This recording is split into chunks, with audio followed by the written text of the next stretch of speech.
Here's your Storm Track 7 forecast. Midday to you all. This is Storm Track 7 meteorologist Robbie coming over. We've got a pretty stiff southerly wind out there, and that'll continue throughout much of the afternoon. Today, sustained winds again 10 to 20 miles an hour.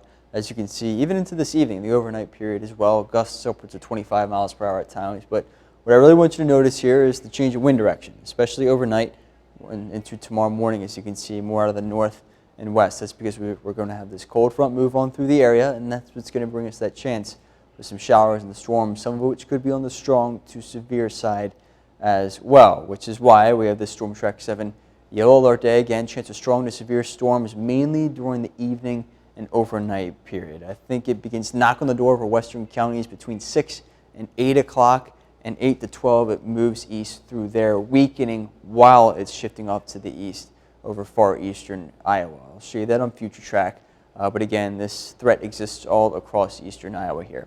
Lots of sunshine still in store. Some of it might be filtered sunshine through some upper level clouds this afternoon. It's exactly what you can see here, but I want to take your eyes out west. You see that band, that line of showers to storms across western Iowa. That's a part of that cold front that I'm talking about, and that's where they do have a higher threat for severe weather. I'll show you the severe weather risk in just a moment here, but again, like I mentioned, 6 to 8 o'clock, it knocks on the door of our far western counties, but you'll notice it is weakening while it's shifting off to the east. Now, there have been questions about it as well, about how much moisture are we going to have around the area and how much sunshine, basically, throughout the evening time frame. And this is around sunset, of course, as well. So that sun, that energy basically provided by the sun, that acts as fuel for storms as they propagate and shift off to the east. As you can see here, but around sunset, we start to lose that daytime energy. Hence, those storms begin to weaken a little bit more, which is exactly what you're seeing heading into the 10 to 12 o'clock hour later on tonight. Definitely fizzles out quite a bit, but after midnight, we all really begin to clear on out. The mostly clear sky heading into tomorrow morning. Now, here's the severe risk, like I mentioned for you.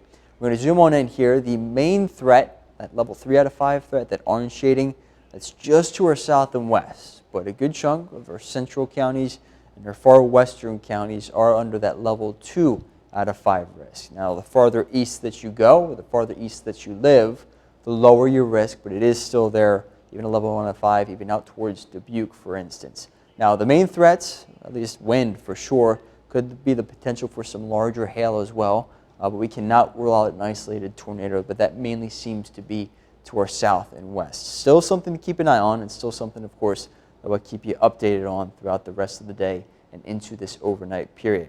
In terms of rainfall, of course, we could take it. We had plenty of it this past weekend, but once this is all said and done by tomorrow morning, could see upwards of ½ an inch or so. Most areas less, some locally higher areas as well, with any heavier storms that do end up rolling through.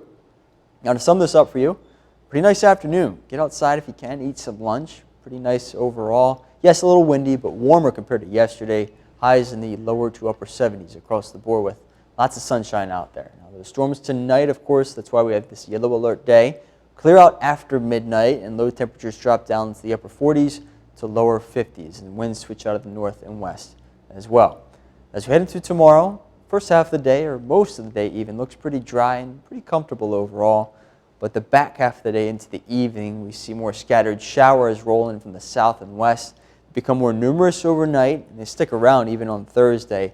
Highs still in the 70s, but we could see even a marginal risk of severe weather, a level 1 out of 5, all across the area for Thursday with some of those on and off showers and storms. We'll get through tonight first before we get there, of course, but heading into Friday, temperatures drop by a couple degrees. Still not all too bad, all things considered.